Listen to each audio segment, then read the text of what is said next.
Hello po, good evening sa ating lahat dyan. Tayo po ngayon ay magluluto ng pork ribs. At meron po ako ditong kamote, Mang Tomas, pineapple juice, at black soy sauce. Ang iba, gagamit po tayo ng black pepper, magic sarap, bawang at saka sibuyas. So, samahan niyo po ako sa ating pagluluto. So, ayan, nilipat ko sa malaki. At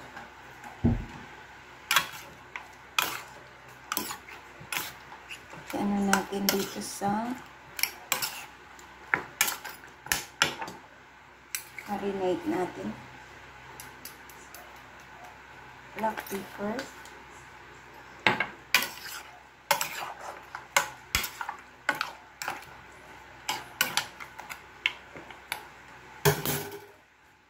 at pineapple juice,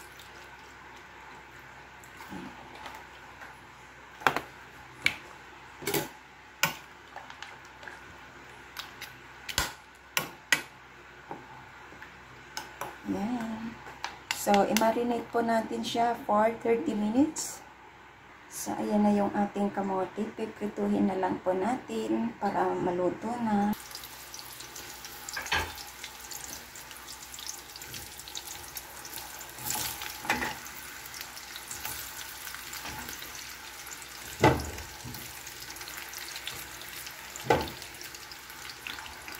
Iubos ko na lang ang ito sa paglagay.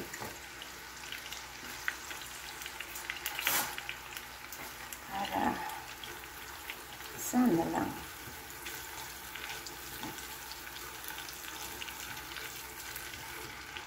Kasya naman siya. Ayan. Sa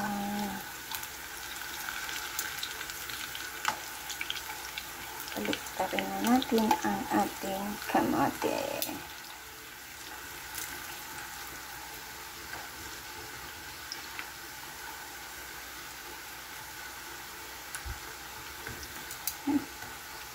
Lapit na.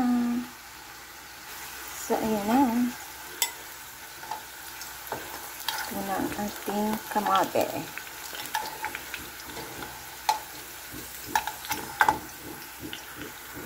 So, dito ay ipiprito natin itong ating pork ribs.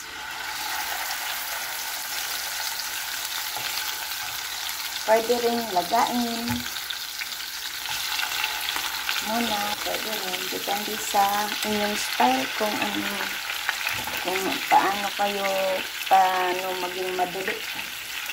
Sa akin, ipa-fried ko lang siya.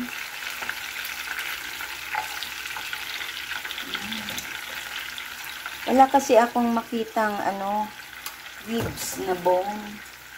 Kaya ito na lang nakita ko. So, yan. Kasi saan ako bumibili sa supermarket, ako bumibili ng mga karne or chicken. So, prituhin lang natin. At mamaya balik pa rin natin. So, ayan. Check natin.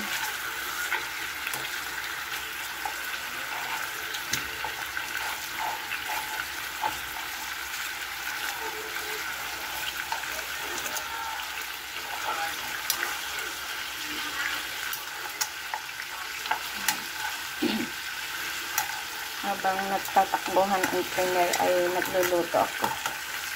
Mamaya, dut-dut. Ayan talaga.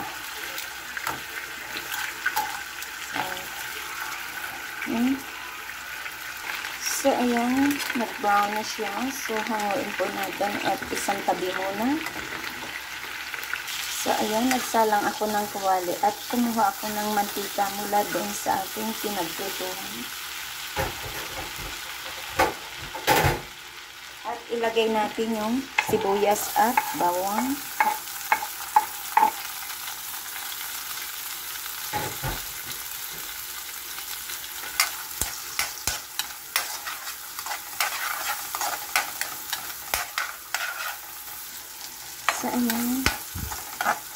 At yan ito, parang ano na yung ating bawang at sibuyas. So, maglalagay ako dito ng tomato paste.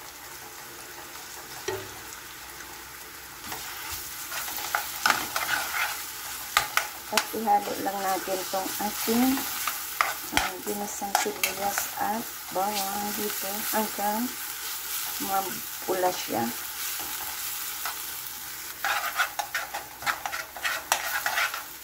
So, ayan, ilagay na natin dito yung ating pork na balik ulit natin yan dyan.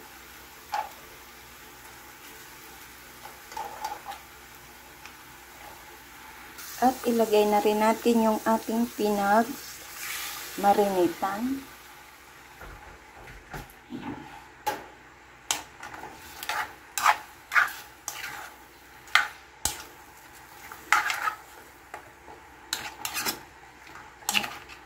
Po natin.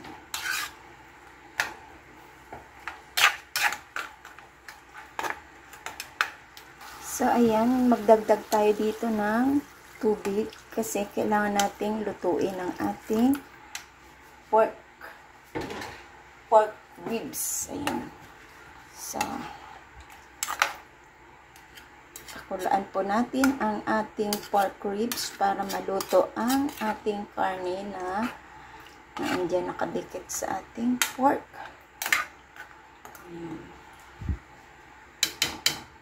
So, sa ganito ay pakuluan po natin siya hanggang lumambot at takpan po natin.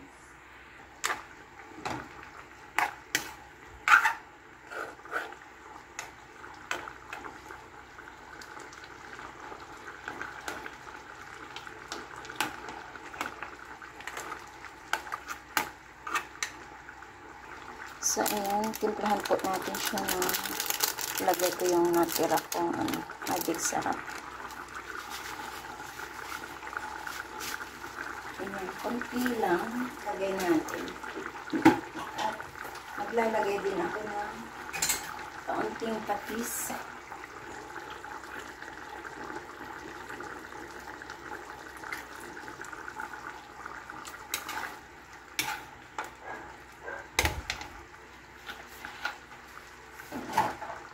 Dagdagan ko yung ating black pepper.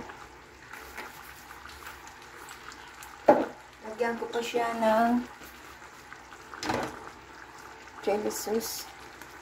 Pero optional lang po to.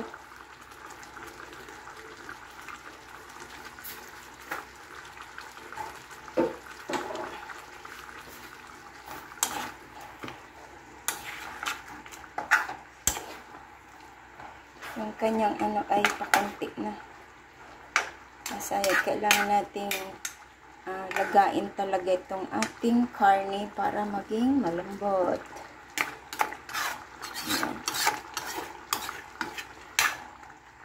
So, ayan na.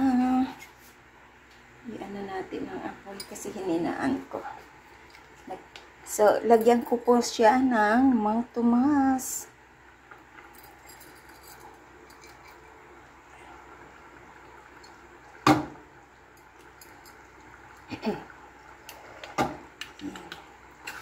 Ibahin naman natin ang ating mga luto. Dapat maging creative tayo. Maging tayo. Ayan. Sa lechong paksiw kasi masarap itong Mang Tomas eh. Diba? Sa sarsa pa lang niya. Grabe na oh. Tikman natin ha. Kung titimplahin na natin ngayon bago ilagay yung ating kamote. Agoy, ang sarap. Lagay na natin tong ating kamote. Yan, prito. Yan.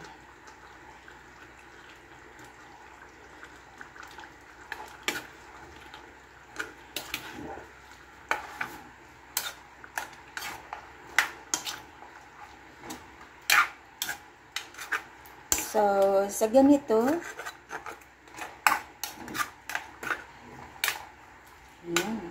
maglagay po ako ng kaunting sugar. Okay, ang sarap pala neto. Subukan nyo po to. Subukan nyo. Ang sarap. Diba yung baboy lang na lechon ang nilalagyan natin ng Mang Tomas? I-try nyo po yan sa mga ribs. Ang sarap niya. Ayan. Sa sarsa pa lang niya, grabe ang sarap. Diba? Kung sa lechong paksiw nga, ang sarap-sarap ng Mang Tomas. Dito pa kaya. Ayan, sarap niya. Pwede rin kayong maglagay ng patatas. Bakit hindi? Ayan. Pero ito, ang napili ko ay kamote. Manang mapaiba na naman. Ang mapaiba naman. Ayan. So, ayan. Pwede na nating hanguin. Ang sarap. Oo, kakaiba din. Ow. Grabe, mapapadami ka talaga nito ng kain. Kasi sauce pa lang ay ulam na. Ayan. Salamat po sa inyong lahat dyan. Ilagay na po natin sa ating serving plate. At kakain tayo. Sobrang sarap niya. Ayan. Diba? Ang ating sa sarsa pa lang, napakasarap na. Yan, ilagay na natin sa serving bowl.